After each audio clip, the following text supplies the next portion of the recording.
ময়মনসিংহে। উনি ৬ মাস পর পর এসে আমার সাথে দেখা করতো। আ ছয় কিন্তু এভাবে কি আর আ দিন যায়, সময় কাটে। বিয়ের ১ মাসও হলো না। আ সে আমার কাছ থেকে চলে গেছে। সে আমাকে ঠিকমতো সময়ও দিত না ফোনে।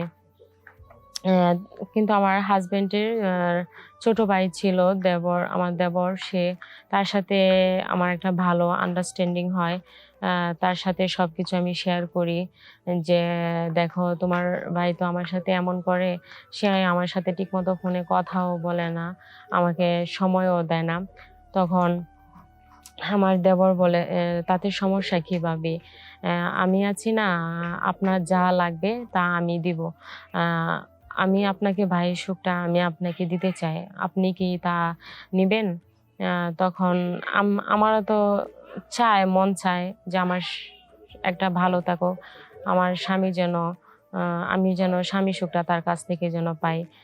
সেজন্য আমি আমার দেবরের সাথে ফিজিক্যাল রিলেশন এ জড়াই। তো এভাবে আমাদের মধ্যে সম্পর্ক চলতে থাকে। তো হঠাৎ ৬ মাস পর আরকি আমার পেটে বাচ্চা চলে আসে। আমার হাসব্যান্ড ৬ মাস আম চাকরির ক্ষেত্রে গাজীপুরে ছিল। কিন্তু উনি যখন দেশে আসে তখন দেখে আমি প্রেগন্যান্ট। এ এই এই কথাটা উনি কোনোভাবেই মেনে নিতে চাইতেছে না। আ কারণ দেবরের বাচ্চা আমার পেটে ছিল। আ এখন দেবরও আমাকে মেনে নেয় না। আমার হাসব্যান্ডও আমাকে মেনে নেয় না। সুপ্রিয় দর্শক বন্ধুরা, আশা করি সকলে ভালো আছেন। আ আমি তন্নি, দিনাজপুরের মেয়ে। আমি আজকে আপনাদের সামনে আমার জীবনে ঘটে যাওয়া একটা ঘটনা শেয়ার করতেছি।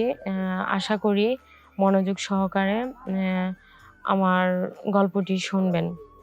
আমার দেশের বাড়ি রংপুর। আ আমি তন্নি। আ আমি এটাই আমি আপনাদের সামনে আমার জীবন থেকে গল্পটি বলবো। আপনারা ধৈর্য সহকারে গল্পটি শুনবেন। আমার দেশের বাড়ি রংপুরে। আমি আমার বাবা-মার একমাত্র সন্তান ছিলাম।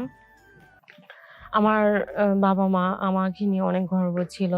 আ উনি কখনো আমা উনি কখনো আমাকে কষ্ট দিতেন না। আ উনি আমার বাবা-মা কখনো আমার সাথে কখনো খারাপ বিহেভ করতেন না। যেটাতে আমি কষ্ট পাই।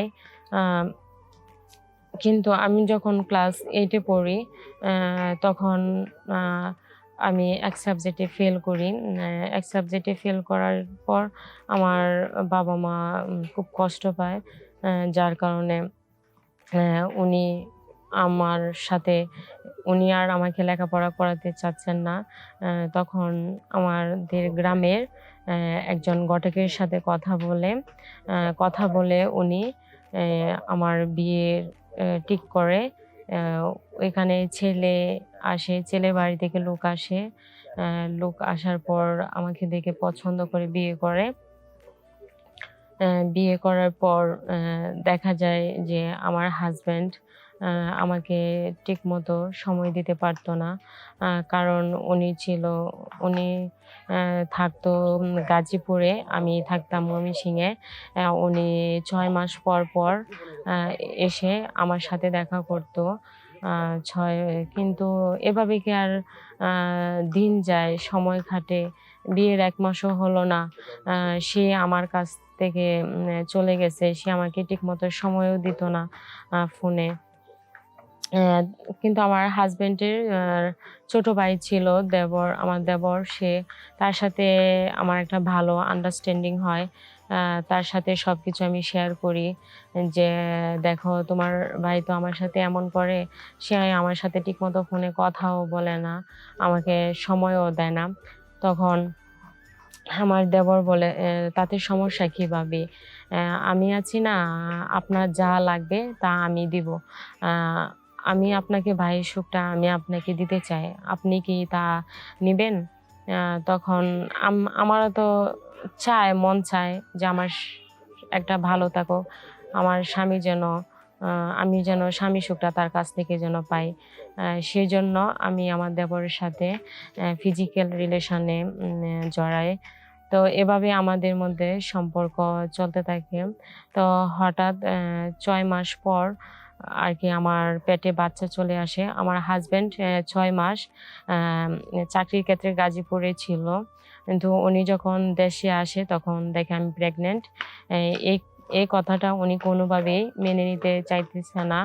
আ কারণ দেবরের বাচ্চা আমার পেটে ছিল। আ এখন দেবরও আমাকে মেনে নেয় না। আমার হাসব্যান্ডও আমাকে মেনে নেয় না। সেজন্য আমার হাসব্যান্ড আমাকে ডিভোর্স দিয়ে দেয়। অ্যা এখন আমি কি করতে পারি? এখন আমি আমার নিজের শখ পূরণের জন্য আমি আমার দেবরের সাথে যে পরকীয়ায় আমি লিপ্ত হইছি, আজ আমার ভুলের জন্যই আজকে আমার হাসব্যান্ড আমাকে ডিভোর্স দেয়। আর আমার দেবর আমাকে মেনে নেয় না। আমাকে বাড়ি থেকে বের করে দেয়। আজকে আমি পথে ঘুরি। আর এভাবেই আমার দিন চলতেছে।